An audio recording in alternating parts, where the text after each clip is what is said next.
பாஸ்டாக்ஸ் நேயர்களுக்கு வணக்கம். மீண்டும் நமது சேகுவாரா. வணக்கம் சேகுவாரா, எப்படி இருக்கிறீங்க? நல்லா இருக்கேன். திருப்பிடுவார். சட்டமன்றத்துக்கே போக மாட்டாங்க ஜெயிச்சா. கஷ்டம் தான். ஒரு ஃபோட்டோ வேற ரெடி பண்ணாங்க. விஜய் வந்து சிஎம் ஆனால் எப்படி இருக்கும் அப்படின்னு சொல்லிட்டு சட்டமன்றத்துக்குள்ள ஒரு பெரிய சேர் எதுன்னு பார்த்தாங்க. நடுவில் பெருசாக இருக்கு. அதில் தூக்கி விஜய் உட்கார வச்சுட்டு முதலமைச்சர்னு ஒரு போர்டை போட்டாங்க. அது விசிட்டிங் இல்லை, அது வந்து சபாநாயகர் சேரு. முதலமைச்சருக்கே கீழே தான் இருக்கும் சேரு. இவங்கள வச்சுக்கிட்டு நான் என்ன ஒரு எடிட்டு கூட வாடா பண்ண தெரியாது. சபாநாயகர் சேர்ல போய் முதலமைச்சரை உட்கார வைக்கிறியே. இல்ல, அது வந்து விசிட்டிங் சேருங்க அப்படின்னு இருக்கிறதுலே பெரிய சேர் எது? அப்ப அதுதான் முதலமைச்சர். ஆமாங்க. இப்போ நீங்க ஒரு ஆபீஸ் போறோம், முதலாளி சேரோட பெருசா இருக்கிறது விசிட்டிங் சேர் தான். நீளமா சோஃபா போட்டு வச்சிருப்பான். அதனால அதில் போய் படுத்துக்குவாரு.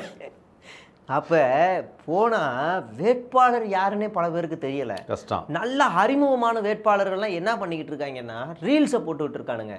எனக்கு இந்த ஐட்ரீம் இது என்ன ரோகிணி தேட்டர் ஓனர், அந்த பையன் அவனுக்கு எப்படி நேரம் கிடைக்குதுன்னே தெரியல. நான் திமுக வேட்பாளர்கள் அதிமுக வேட்பாளர்கிட்ட ஒரு இன்டர்வியூக்காக ஃபோன் பண்ணுறேன். தம்பி காலைல 6 மணிக்கு வரீங்களா? அண்ணா 6 மணிக்கா? சரிண்ணே வரேண்ணே. இல்லை தம்பி காலைல 6 மணிக்கு வேண்டாம், எனக்கு வேற ஒரு வேலை இருக்குது, போய் சர்ச்சில் போய் ஃபாதருங்களை பார்த்து ஆதரவு கேட்கணும், மன்னிச்சிருங்கன்ட்டாரு. சரி அப்போ எப்போண்ணே? மத்தியானம் டவுட்டு தான் தம்பி, சாப்பிட முடியுமான்னு தெரியல, நைட்டு ஒரு 11 மணிக்கு வந்துடுறீங்களா அப்படின்னு. உடம்பு சரியில்லையாண்ணே? வேட்பாளர் இன்டர்வியூ இப்போ தான் கொடுக்குறாங்க எனக்கு. சரிண்ணே. அப்போ நான் அன்றைக்கி நைட்டு கிடைக்கல. அப்போ மறுநாள் இன்னொரு கேட்டான டைம்ண்ணே, நீ ஒன்று பண்ணு, காலையில் ஒரு 11 மணிக்கு என் கூட வந்து நின்று என் கூட வண்டியில் ஏறிடு, பிரச்சார வண்டியிலையோ இல்லை பின்னாடியே கூட வந்துரு. சாப்பிட்றதுக்கு நீ எப்போ நிறுத்துவாங்க எங்கே நிறுத்துவாங்கன்னு தெரியாது. அப்படி நிறுத்தும் போது நான் சாப்பிடாம உனக்கு ஒரு இன்டர்வியூ தரேன், நீ வந்து எடுத்துக்கோ. அதுக்கப்புறம் மறுபடியும் நான் ஓடிடுவேன் தம்பி, எனக்கு பிடிக்க முடியாதுன்னு. சரிண்ணே ஃபிக்ஸ் பண்ணிடுங்க. ஓகேண்ணே. இப்போ நானும் அலையணும் இன்டர்வியூக்காக. ஓகே பரவாயில்ல, இது கிடைக்காதுல்ல வேட்பாளரோட இன்டர்வியூன்னு சொல்லிட்டு நானும் ஓகே சொல்கிறேன். இந்த ரோகிணி தேட்டர் ஓனர் எப்போ பாரு ஆஃபீஸ்க்குள்ளே உட்காந்துக்கிட்டு, மதுரை வாயில் மக்களே உங்களுக்கு நான் என்ன சொல்கிறேன் அப்படின்னா, 1/2 மணி நேரம் பெஞ்ச மழைக்கே மதுரை வாயிலில் ஏகப்பட்ட தண்ணி இருக்குது. 1/2 மணி நேரம் பெஞ்சா தண்ணி தான் நிற்கும், வேற என்ன நிற்கும்? எனக்கு புரியல. சரி மழை தண்ணி நிற்குது, நீ வந்தால் என்ன செய்வ? மழை தண்ணி என்ன செய்வ? டிக்கெட் கொடுப்பாரு. நான் தயவு செய்து சொல்கிறேன், ரோஹிணியில் அந்த ஃப்ரேமை மாற்றி தொலை. அந்த ஒரு ஃப்ரேம் இருக்குது பாரு, இப்படி இருக்கும் பாரு சின்னதா, நீங்கள் பார்த்துருக்கீங்களா அந்த ஃப்ரேமை? இல்லை. தயவு செய்து அந்த ஒரு ஃப்ரேமை மட்டும் பார்க்கவே கூடாது. நமக்கு டிக்கெட் எடுக்கிறது சில்வர்லேயோ இல்லை கிளாசிக்லேயோ கொடுப்பாங்க. ஆனால் கொடுப்பாங்க, அது வந்து டிக்கெட்டு கம்மியாயிடுச்சுன்னு வச்சுக்கோங்களேன். ஷோலாம் நம்ம ஒரு படத்துக்கு புக் பண்ணுறோம், அதில் வந்து ஒரு 300-400 சீட் இருக்குன்னா அதில் புக் ஆகலை, வெறும் கம்மியான ஆள் தான் புக் ஆகிருக்குன்னா அப்படியே அந்த சீட் எல்லாத்தையும் இந்த பக்கம் ஒரு தேட்டருக்கு மாற்றி விட்ருவாங்க. அப்படி இந்த பக்கம் மாற்றி விட்ருவாங்க. அந்த சீட் எப்படி தெரியுமா இருக்கும்? இப்போ நீங்கள் இங்கே இருக்கீங்கன்னா இந்த இடத்துல வேட்டியை வந்து கட்டி மாட்டின மாதிரி இருக்கும், கிட்ட இருக்கும். வேட்டியை கட்டி அது இப்படி இருக்காது, இங்கே இருக்கும், இப்படி இருக்கும், எரிச்சலாக இருக்கும் அந்த ஃப்ரேமை. நான் உங்களுக்கு காட்டுறேன் பாருங்க. அந்த ஃப்ரேமை மாற்ற வக்கு இல்லை. எவ்வளோ பேரை ஏமாற்றிக்கிருக்க. சரி ரோஹிணியில் பார்க்கிங்க்கு ஒரு வண்டிக்கு 20 ரூபா 30 ரூபா, பைக்குக்கு 30 ரூபா. ஒரு ஷோக்கு எனக்கு தெரிஞ்சு ஒரு 300 பேர் வருவான். 300ல் 200 பேர் பைக்கை விடுவான். ஒரு ஷோக்கே 200 பைக் வருதுன்னா காரும் வேறு வரும். 200 காரு 200க்கு பைக்கெல்லாம் வருதுன்னா ஒரு நாளைக்கு 5 ஸ்க்ரீனா, 5 ஸ்க்ரீனில் ஒரு 1000 பேர் வருவாங்க. 1000 பேர் வந்தாலே இந்நேரம் நீ பைக் பார்க்கிங்க்கு ஒரு கூரையாவது போட்டிருக்கலாம். மொட்டை வெயிலில் என் பைக்கை நிப்பாட்டுறதுக்கு 30 ரூபா கொடுத்துட்டு போகிறேன் நான். ஹலோ, அது புறம்போக்கு தான். இதை மாற்ற நான் எப்படி கூரை போட முடியும்? அப்போ நீ டிக்கெட் டோக்கன் மட்டும் எப்படி போடுவேன்? இதையே மாற்ற வக்கில்ல. ரோஹிணி தேட்டரில் தானே நரிக்குறவர்கள் போய் படம் பார்க்கக்கூடாதுன்னு வெளியே அடித்து விரட்டினேன். ஆமாம். நீ அதுக்கே உனக்கு கேட்க துப்பு இல்லை. அதுக்கப்புறம் பெரிய இஷ்யூ ஆனதுக்கப்புறம் தான் அவரை வேலையை விட்டு எடுக்கிற. அப்போ என்னென்ன உங்களோட மனநிலை என்ன? நீ வந்து அடுத்து அந்த பிரிட்ஜு, மதுரை வாயில் பிரிட்ஜை பற்றி பேசுகிறாப்புல. பல வருஷமாக அந்த பிரிட்ஜ் எல்லாமே ரொம்ப மோசமாக இருக்குது. நான் ஆட்சிக்கு வந்தால் சட்டமன்றத்தில் குரல் கொடுத்து, நீ மூடு தம்பி, கொஞ்சம் நேரம் ஓரமாக உட்காரு, தயவு செய்து அரசியலை படிச்சுட்டு வா. அந்த பிரிட்ஜு கலைஞர் முதலமைச்சராக இருக்கும்போது அது அடிக்கல் நாட்டி அது போடப்பட்ட பிரிட்ஜு.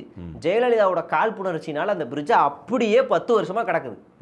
மறுபடியும் திமுக ஆட்சிக்கு வந்ததுக்கு அப்புறமா சட்டமன்றத்தில் தீர்மானம் நிறைவேற்றி அதுக்கு தனியாக ஃபண்டு ஒதுக்கி இப்போ அதை மறுபடியும் அதுக்கான வேலைகள்லாம் ஸ்டார்ட் ஆகிருக்கு. படிக்க தெரிஞ்சா படி வரலாறு.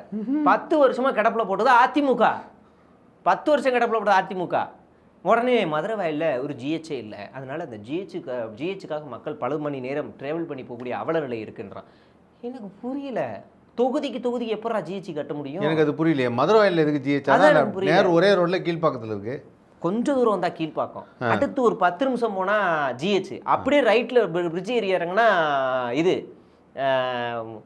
மல்டி ஸ்பெஷாலிட்டி ஹாஸ்பிட்டலு, அப்படியே கொஞ்சம் தூரம் போனால் ராயப்பேட்டை ஹாஸ்பிட்டலு, இல்லை மதுரவாயிலேருந்து நீ இப்படி மதுரவாயிலேருந்து கோயம்பேடு வந்து அப்படி கொஞ்சம் தூரம் போனால் கிண்டியில் கலைஞர் மருத்துவமனை இருக்கு. ஆமாம், ஏகப்பட்ட மருத்துவமனை இருக்கு. நீங்க பைத்தியமா? இல்லைன்னு வச்சுக்கோங்களேன், மதுரவாயிலேருந்து அப்படி பின்னாடி ஆவடிக்கு போனால் கூட ஒரு ஜிஹெச் இருக்கு. ஆமாம், ஆவடி பக்கம் போகலாமே. என்ன ஹைவே ஆச்சே இது? எப்படின்னா இதெல்லாம் மக்களை முட்டாளா ஏமாத்துற வேலை. உண்மையிலேயே அந்த ரோட்ல ஆம்புலன்ஸுக்கு வழி விடாம பண்றது உன் தியேட்டர் தான், உன் தியேட்டர் தான். சீரியஸாவே ஏகப்பட்ட கூட்டம். சமீபத்தில் கூட அந்த தியேட்டரில் தானே வந்து ஆக்சுவலாக ஏதோ ஃபர்ஸ்ட் டே ஃபர்ஸ்ட் ஷோ பார்க்கும்போது ஒரு பையன் அஜித் ரசிகர் இறந்து போயிட்டான். அந்த தண்ணி வண்டியில ஏறி நின்று குதிச்சு இறந்து போனான். அப்போ அஜித் கூட அறிக்கை விட்டார், இது மாதிரி பண்ணாதீங்க அப்படின்னு சொல்லி. நம்மளால அறிக்கை விட மாட்டாரு. இந்த மாதிரி ஒவ்வொரு தொகுதியும் மென்டல் இதுவாக ஓடிக்கிட்டு இருக்காங்க. இந்த ஆர்கே நகரில் ஒரு அக்யூஸ்டு, அவர் ஒரு பெரிய கல்வி தந்தை மாதிரி. ஆர்கே நகர் மக்கள் தயவு செய்து உங்கள் வேட்பாளராக நிற்கிறாப்புலையில் அவர் தாவேக்காவில் அவர் எப்பேற்பட்ட பொறுக்கி அப்படின்றத நீங்கள் என்ன செய்யுங்கன்னா, அந்த காலேஜில் படிக்கிற ஸ்டூடெண்ட்ஸ் கிட்ட ஒரு சாதாரண மக்கள் மாதிரி போயிட்டு அந்த காலேஜ் வாசலில் இருக்க டீ கடையில் டீ குடிச்சு, ஏப்பா இந்த காலேஜ் பிரின்சிபல் எப்படிப்பா, நல்லவரா கெட்டவரா அப்படின்னு கேளுங்க. கண்டையா கிழிச்சு ஊற்றுவானுங்க. ஏங்க அவர் அசிங்கமாக பேசுவாருங்க, ஸ்டூடெண்ட்டை கேவலமாக பேசுவாருங்க. இப்படி பேசக்கூடியவருக்கு கல்வி தந்தை பட்டம் கொடுத்து இப்போ இவங்களை வந்து ஆர்கே நகரில் நிப்பாட்டுறாங்க. ஓகே, மிக மோசமான ஒரு பொறுக்கி அந்த ஆளு. சரி, இது ஒரு வேட்பாளர்னா இப்படி எல்லா வேட்பாளர்களையும் பொறுக்கி மாதிரியே நிப்பாட்டிட்டு பார்த்து தேர்வு செஞ்சாங்கிறாங்க. கள நிலவரம் இல்லை, கலவரமாக இருக்குது, கலவரமாக இருக்குது. இன்னொரு ஹைலைட்டு சொல்கிறேன் பாருங்க, உங்களுக்கு சிரிப்பு தாங்க முடியாது. மதுரை தெற்குல விஜய் அறிவிக்கிறாரு, மதுரை தெற்கு வேட்பாளர் ஜோ பீட்டர் கழக நிர்வாகி அப்படின்னு அறிவிக்கிறார். Joe Peter. ஆனால் வேட்புமனு தாக்கல் பண்ணது வேற ஒரு ஆள். எப்படி? அதுதான் ட்விஸ்ட்டு. அதாவது அங்கே கல்லாளன்னு ஒரு ஆள் இருக்காப்புல, பெரிய அக்யூஸ்டு, கட்ட பஞ்சாயத்து பண்ணக்கூடிய கல்லாளன். அவர் தான் இப்போ வந்து மதுரை வடக்கில் போட்டி போடுறாரு. ஓகே, அவரும் டெபாசிட் காலியாவார், மதுரை வடக்கில் போட்டிடுறாரு. அவர் வந்து ஒரு ஆள்கிட்ட காசை கீசை பேசி மண்டையை கழுவி நீ தான்ப்பா தெருக்கில் நிற்கணும் அப்படிங்கிறாரு. அந்த நபர் யாருன்னா மதுரையில் ஃபேமஸான ஒரு தேட்டரோட ஓனரோட பையன். அவரை மண்டையை கழுவி பேசிட்டார். அவர் என்ன பண்ணிட்டாருன்னா ரைட்டாக யோசிச்சுட்டு ஆளை உர்றா சாமின்னு எஸ்கேப் போயிட்டார். இப்போ இந்த வேட்பாளர் அறிமுக கூட்டத்துக்கு அந்த ஓனரோட பையன் வரல. புசியானந்து கல்லாளனை பிடிச்சி கத்துறாப்புல, ஏய் மகனை வரலன்னு வச்சுக்கோ, உன்னை கல்லால அடிப்பேன் அப்படின்னு கத்திட்டாப்புல. இவன் காரில் உட்காந்து, தலைவரே உங்களுக்கு ஒரு வேட்பாளர் தானே வேணும், இருங்க நான் பார்க்குறேன்.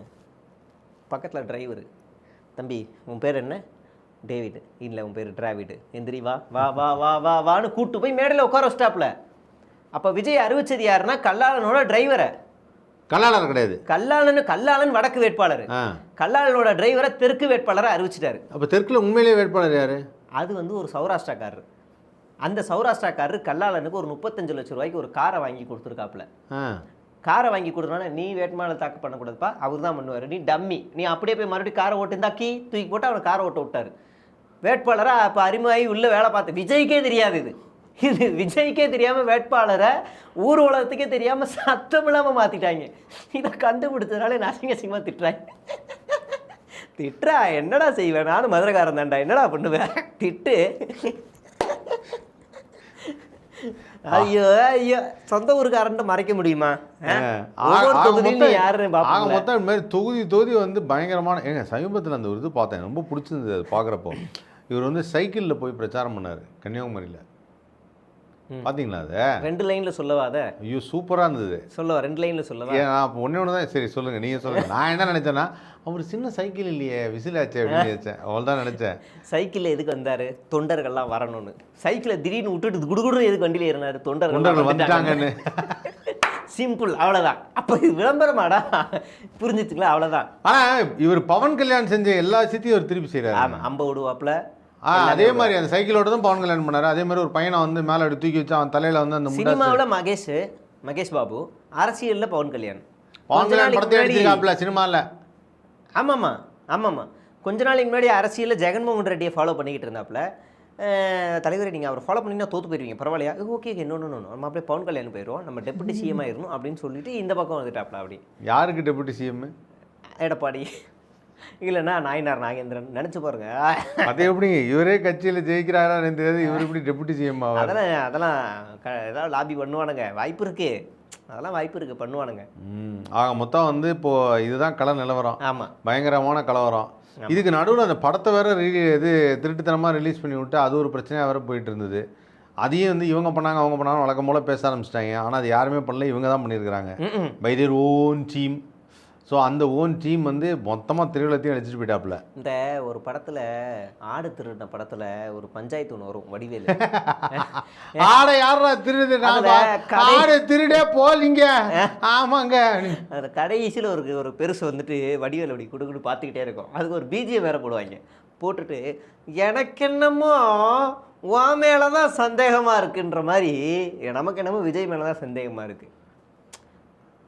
படத்தோட ப்ரொடக்ஷன் டீமு இதை லீக் பண்ணீங்கன்னா இது பண்ணீங்கன்னா சந்தேகப்படுறீங்க. எனக்கு சந்தேகமே இல்லாத மாதிரி கன்ஃபார்ம் தான் இருக்கு. எனக்கு நானும் கன்ஃபார்ம் தான் சொல்லிட்டேன். அப்போ ஆக்சுவலாக என்னன்னா வேற யாருமே இதை லீக் பண்ணி ஆதாயம் தர முடியாது.